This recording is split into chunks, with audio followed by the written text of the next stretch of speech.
Welcome to this special edition Who, What, Why podcast. I'm your host, Jeff Schechtman. In a new legal filing just this week, Jack Smith argues that Trump is indeed responsible for the events of January 6th. In the annals of American democracy, January 6, 2021, stands as a stark inflection point, a day when the peaceful transfer of power, long considered sacrosanct in America, hung in the balance. Yet, as with many watershed moments in history, the true narrative lies not in the event itself, but in the complex tapestry of actions and ideologies that preceded it. Today, I'm joined by filmmaker Jon Long, whose new documentary, Fight Like Hell, offers a provocative, unadulterated look at the genesis and evolution of the Stop the Steal movement. Long's approach is notable not for what it includes, but for what it omits, the usual chorus of pundits and experts that usually shape our understanding of political events. In an era where media narratives can calcify into rigid orthodoxies, Long's observational style raises intriguing questions about objectivity, truth, and the role of the documentarian in capturing history. As we navigate the treacherous waters of another election cycle, with democracy itself on the ballot, Long's work invites us to reconsider how we consume and interpret political narratives. Jon Long's film Fight Like Hell documents a movement without becoming part of it and reveals much about the state of American democracy. Jon Long is an accomplished producer, director, and writer who has created films and television programs for major studios and networks. His work includes the IMAX film Extreme and Universal's The Search for Freedom. In making Fight Like Hell, Long spent over 4 years investigating the events leading up to and including January 6th. And it is my pleasure to welcome Jon Long here to the program. Jon, thanks so much for joining us here on the Who, What, Why podcast. Thank you so much for having me. Well, it is a delight to have you here. First of all, tell us when you began working on this project. It was a long evolution. I was fascinated by what was happening in U.S. culture and politics leading up to the 2016 election, like so many others were around the world. I'm from Canada. So, I really became fixated on it and was just watching very closely. I didn't start to actually try to develop a film until COVID started, and I started writing treatments around how the Trump administration might handle the COVID crisis. And I was trying to pitch that. It didn't go anywhere. So I was just continually following and writing different treatments. And then with the George Floyd and the Black Lives Matter, things started to get really crazy. And I started to, see what was happening down there. And from a journalistic point of view, I just wanted to be in those places to capture such an intense cultural moment without really a direction of what I would do with it. And I had originally planned to film in DC on Election Day on November 3rd, and then again on the first MAGA March in November, and then the second Million MAGA March in December. But I didn't make any of those because I was busy working on other projects at the time. And because I didn't really have a project in the works, I didn't go. Then when Trump sent out his Will Be Wild tweet, I just kind of dropped everything. It was, I believe it was on December 19th. So I wasn't, so busy with my other work, and mobilized crews to go down to DC to film the Will Be Wild events that were about to happen. I couldn't go myself because being in Canada, the COVID restrictions were so intense at the time. Like I would have had to stay in a hotel for a few weeks. So I worked with some very accomplished directors of photography that I worked with on past projects, and got them to DC. And the rest is history. We ended up filming, for 4 days around January 6th, talked to lots of people. Then we went back a couple weeks later and filmed during the inauguration, which was equally haunting in the respect that there's no one on the streets and there's barbed wire and it looked like a military nation. So we started working on the film about a year later because we didn't really know what to do with this footage, and started putting together a compilation. It was several hours long, and also started to collaborate with a few other journalists who are actually documenting the Stop the Steal movement when it first started happening in early November, basically the day after the election. and started collaborating with them to tell the story, what was happening on the ground, and all of the planning and rhetoric that led to January 6th, and eventually decided with these hundreds of hours of footage that we had, and all of our own original footage, which was shot with cinema grade cameras. And I believe it's the most beautiful footage, if you want to call it that, of January 6th, because most people were filming with iPhones and stuff like that.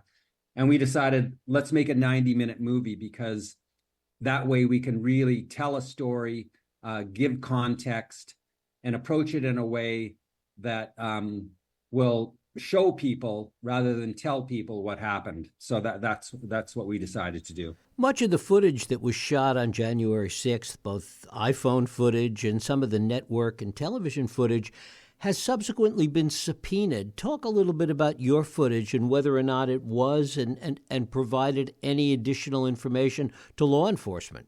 Yeah, so as we were starting to create the film, we met someone who was working with the January 6th committee. She was just a researcher, and she said they would probably like to see your footage, because no one had seen it at that point in time. And I said I would be totally open to showing it, but we don't want to just contact them and say here's our footage. But if someone was to contact us, we would be open to that. So she actually arranged a conversation with Jamie Raskin, and this is while they were actually doing the hearings. And I spoke to him briefly, and they sent me a request letter to view the footage. So I did send the committee all of my footage, so it's in their hands. What they pulled from it, I don't know, because they had so much footage at the time, and this was another huge drop of footage. So I'm not sure that it made it actually into their hearings, but they did receive the footage. Talk a little bit about the decisions that you made in terms of the style of this film and how you would construct it. Once you made the decision to do a 90-minute film, was there a specific set of directions, a specific style that you wanted to accomplish? Exactly, yeah. Once we decided on making it a 90-minute film rather than a multiple series or whatever, we wanted to do it in an observational way. So we did not want to go out and do interviews with pundits and experts, because of the footage we have is so observational. It's like our mutual friend Andy Gellis, who used to be head of film at IMAX.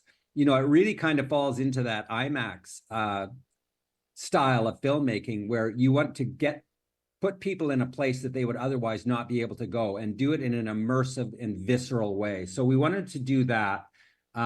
There is a narrative that starts on Election Day and goes all the way through to January 7th, but it's not coming from a narrator or from after the fact interviews. It's all with people in the moment on the ground. So there's a very cohesive narrative that tells a story beginning, middle, and end. There's a transformation that happens, everything you would have in storytelling. It's actually a much harder way to put a documentary film together than writing narration, because it's so easy to solve a problem by just writing a sentence. So if we needed a certain sentence, we might have to scour through speeches or media that was happening at that moment in time and construct this story in a way that really flows from beginning, middle to end, but without interviews. And talk about Ali Alexander, who is really a principal character in this film and one of the leaders of the January 6th Stop the Steal movement. Yeah, Ali Alexander was a political operative, a Republican operative, had been doing that for several years. I think it was like 14 years or something at the time when he was organizing Stop the Steal. He was friends with Roger Stone. Roger Stone originally coined the phrase "Stop the Steal" in 2016, in preparation if they lost the election to Hillary. And then it kind of, went away. And then in the next election, Roger Stone, in a sense, passed the torch to Ali Alexander, who became the organizer, the lead organizer for Stop the Steal in 2024. So he basically was organizing stuff and doing like daily live stream videos on Twitter through an app called Periscope. And really just mobilizing Trump followers, and also there's a lot of other characters that kind of come into the film that are connected with Ali. So you see the connections between Ali and Roger Stone when Ali says that was his friend. Ali is with Alex Jones and Nick Fuentes, and then you hear different dots being connected in terms of Ali saying that he was working with Trump's legal team, getting them information for their affidavits and things like that. So all of this stuff unfolds in the film, and you're really able to see the characters that were kind of at the lead of helping to mobilize and create awareness, because Donald Trump, who was at the top of the pyramid, was saying, before the election that if we lose, it's because it's rigged, and then after the election, that it was rigged. What is it about this story as it came together, as the puzzle pieces all started to fit in place? What surprised you about the direction that it took? The main thing is that so many people were caught up in that assertion that the election was stolen, and which, I can see them following that. But once the evidence was coming out, in terms of there was over 60 court cases that got thrown out, after all of this stuff was refuted, and no one brought credible evidence, although they continued to talk, and they still do talk about evidence. And I was surprised at how many people still held on to the belief that the election was stolen. So that was surprising, that so many people are still towing the line that the election was stolen. Talk about January 6th itself and how the footage shows the way events happened, the way events unfolded, who, if anybody, was in charge, and what it told us about the planning and what came before. Well, I think really what it shows is, January 6th was not a spontaneous event that just happened or just erupted on the day. There was a lot of planning leading up to it, and that's what the film shows. The first 25 minutes of the film is the time period from November 2nd to January 5th, and it just shows the people, what they're saying, the planning, the rhetoric, and you can feel that there's a lot going on there, that it feels like it could become very contentious. And even on January 5th, the night before, there was kind of a standoff between Trump supporters and the police officers at BLM Plaza in Washington, D.C., where, they were kind of screaming at the police officers saying, heads are going to roll, you can't stop what's coming tomorrow, and that type of thing. So a lot of this felt like it was almost inevitable. But again, it's like there's so many people there. That was a small group of people, I guess, late at night on January 5th. And they estimate that it was over 100,000 people that attended the event on January 6th. And, a couple thousand people are estimated to have broken in, to the Capitol. So a lot of people, two things can be true at the same time. There could be a lot of people there who were there for a peaceful protest, and there are other people there who were smashing cops over the head with poles.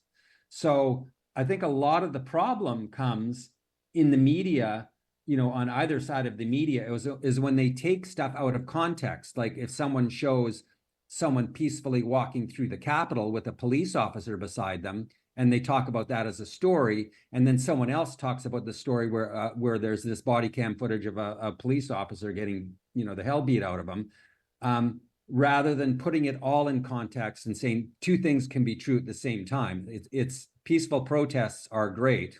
That's called democracy. But attacking police officers and smashing into the Capitol building is not great. How much of it was planned? How much of the violence was intended? And how much of it happened spontaneously, do you think, after viewing all of this footage?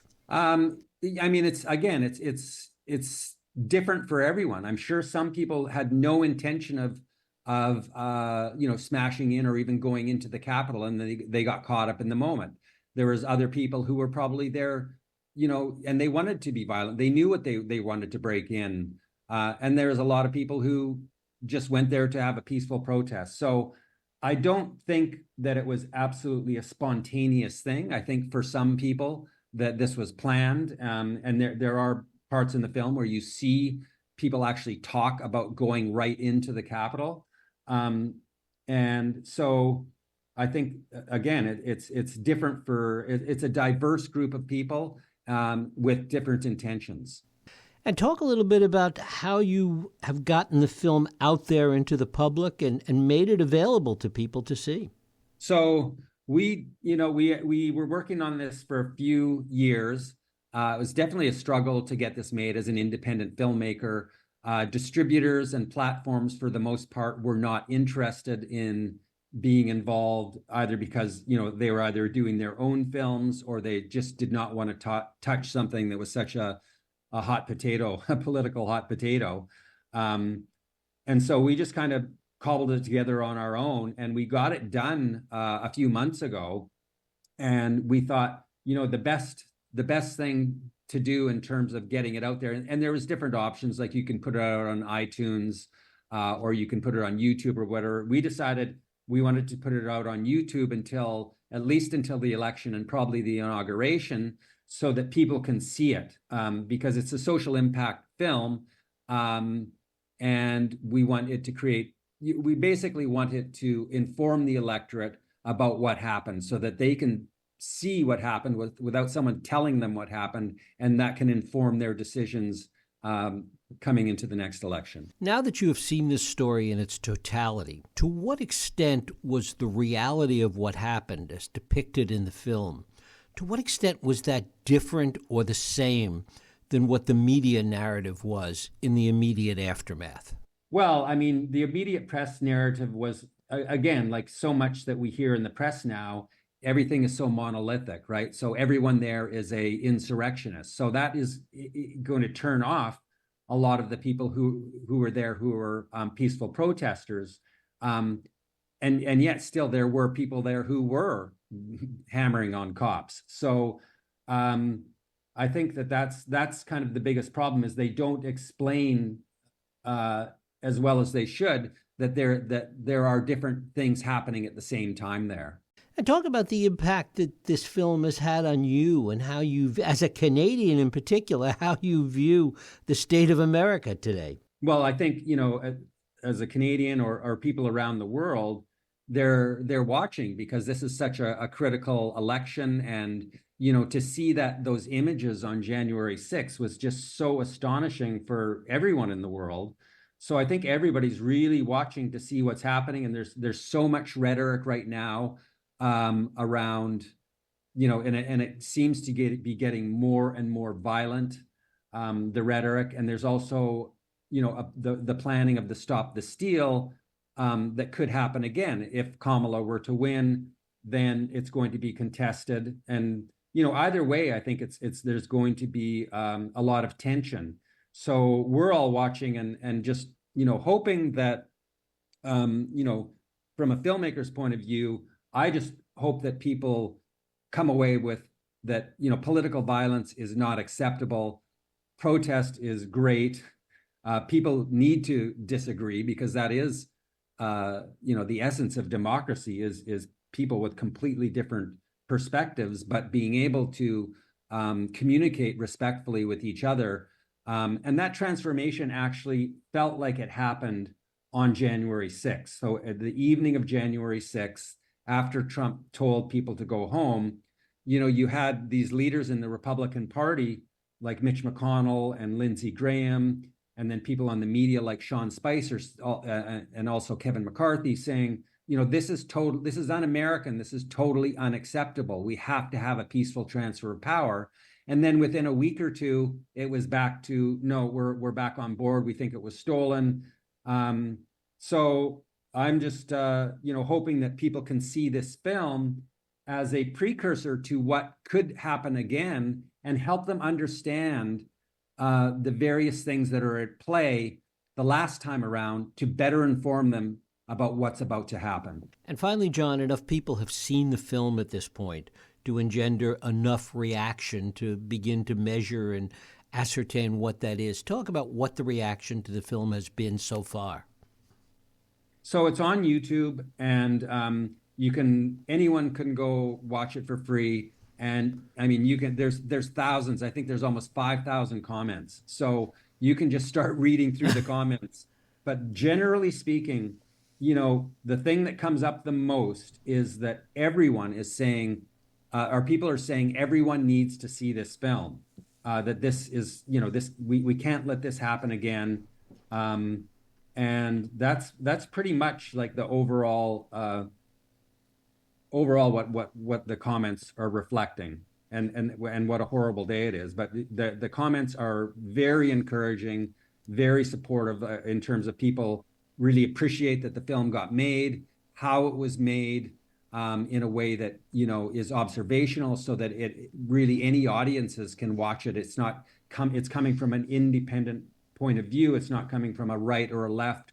We're not having right-wing commentators or left-wing politicians help tell you the story. It's all pretty much, the whole film is Trump supporters beginning to end, and it's like an IMAX film in that sense. It's like you're there. It's a visceral, immersive experience, and you can just see what's happening. Jon Long, the film is Fight Like Hell, available, as John says, on YouTube. Jon, I thank you so much for spending time with us here on the Who, What, Why podcast. Thank you so much. Thank you. And thank you for listening and joining us here on the Who, What, Why podcast.